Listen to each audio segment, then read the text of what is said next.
Welcome to the Policy Design Studio information session recording. My name is Ashley Wright. I am with the Leadership Diplomacy and National Security Lab here in Washington, D.C. And I am here with the faculty directors, Ambassadors Moore and O'Donnell. Uh, Thank you, Ashley. I'm Edward O'Donnell, a retired Foreign Service officer career and served in Latin America, Europe, and Afghanistan. I also traveled to China, both for the State Department and when I was on loan to the private sector, I went there negotiating joint venture agreements. So I'll share with you the country that we're going to focus on and my experiences in China. We'll talk more about China in a minute. Ambassador Moore, over to you. Thanks, Ambassador Donna. My name is Rod Moore. I'm from originally from Rhode Island. I've been with ASU for the last 4 years, and I've been teaching the PDS course since the spring of 2020. Like Ambassador O'Donnell, I'm a retired Foreign Service officer. I spent 31 years with the State Department, primarily focused on the region of Central and Eastern Europe, a region where China has increasing interest and where interactions between U.S. diplomats and Chinese diplomats have become all the more frequent. I will be primarily with the in-person group of students, which will be joining us in Washington, D.C. Okay, thank you. Oops. All right. So the PDS program has two tracks. The blue track is the DC program where you can earn 9 credits from an internship in DC and 3 credits from the embassy simulation course on Fridays. If you rather just take the embassy simulation course on Fridays, you can just pursue the green track. You can take the class anywhere. This slide has a lot of information, so you can just pause and read the content. But that slide shows you the details of the difference between the two tracks that I just mentioned. Why did we choose China to focus on in the fall of 2026? Every year we have focused on a country that's in the news, and China certainly is right at the top of the list of priorities for the U.S. government, for businesses, for the press and media, for American citizens. So, just briefly, in terms of our study, we will simulate what it's like to be U.S. Embassy Beijing or one of the consulates, what it's like to be a Foreign Service officer. So, whatever your major or background, there's something that fits in that U.S.-China relationship that we think will be of interest to you. So, just to name a couple of things, trade and bilateral trade. President Trump will be visiting China and negotiating with President Xi this year. Security, about the threat to Taiwan possibly, and the concern we have that China may use military action. Security. China is also building out its naval military fleet. They have more ships on the ocean than the United States does now. They're also going from 300 nuclear weapons to up over 1,000 over the next few years.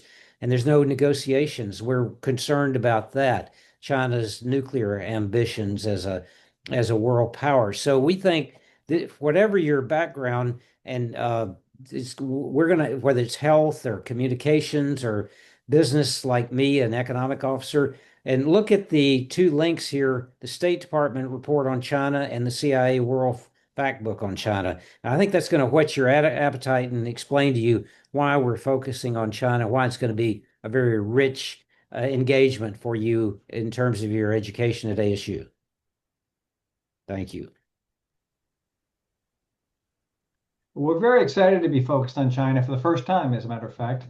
The reality is that the United States and China are the two most powerful and influential countries in the world, and how the relationship between the two countries unfolds will affect not only the peoples of those two countries, but virtually everyone around the globe. So we think it's a highly consequential relationship. Arguably, it's the most important bilateral relationship in the world, and U.S. diplomats are in the front lines of that relationship every day in Beijing and in constituent posts around the country. So we always try to identify a country, a focus for this course where we have a rich and complicated relationship. And I certainly think that describes the relationship with China. There are areas where we cooperate, and there are areas where we compete, and there are some areas where our interests align, and some areas where our interests are highly divergent. We have up here on the screen just a sampling of some of the sorts of issues that will come across the desks of, that do come across the desks of American diplomats every day serving overseas, and certainly will come across your desks as well, because a central feature of this course is the embassy simulation. Each one of our students will play the role of an embassy officer tasked with following a specific portfolio of issues, including some of the issues that are described on the screen, and many of the issues that Ambassador O'Donnell has already spoken about. So it will be, it's going to be a fun ride. It's going to be a challenging ride. There's going to be a lot of issues to work with. And I think everyone who joins this course is going to have a really, not only a fun experience, but a really meaningful experience. And I look forward to learning a lot about the Chinese-US bilateral relationship as well.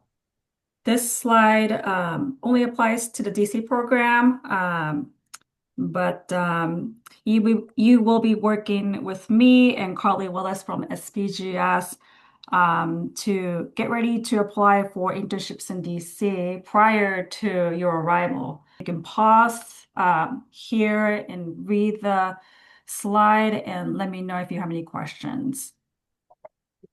These are the in-person students who have in the group at the bottom with the flags. That's at the State Department. When we went in person to visit the desk, we will visit the China desk at the State Department.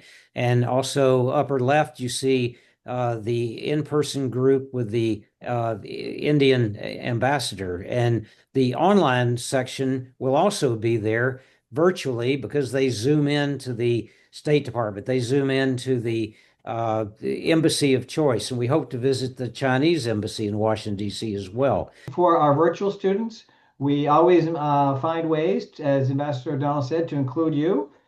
We beam our students into meetings at U.S. government agencies, at foreign embassies, and so forth, because we want the experience for both our online and in-person students to be equally meaningful. Ambassadors, would you like to talk about the PDS alums? Yeah, I can say just a couple words. The experience itself is great, but what does it mean afterwards? Well, so many of our former PDS students, and there are hundreds of them, have gone on to do just amazing things and really interesting things. You'll see here pictured on the screen one student, Matthew, who is a U.S. diplomat currently serving in Poland. He previously served as a diplomat in India, where he met his spouse. Sophia recently was with us as well, and she's gone on to just incredible opportunities.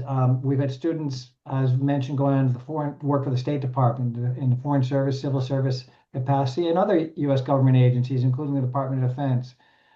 Students have joined the various military services, work in Congress, work for the Peace Corps.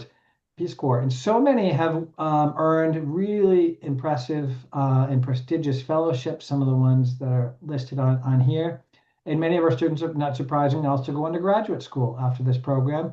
Many of them focus on international relations or global studies or something related, but also students go into other fields as well, including law. We've had great success, or our students have had great success in getting themselves placed into very prestigious schools in the United States and around the world. And once you've completed the Policy Design Studio course, you join that network of hundreds of PDS alumni that Ambassador Moore mentioned, and we have a chapter, an alumni chapter at ASU, and they're very engaged, and it's another opportunity for you in the future to keep in touch with ASU alums who had the same experience you did for networking.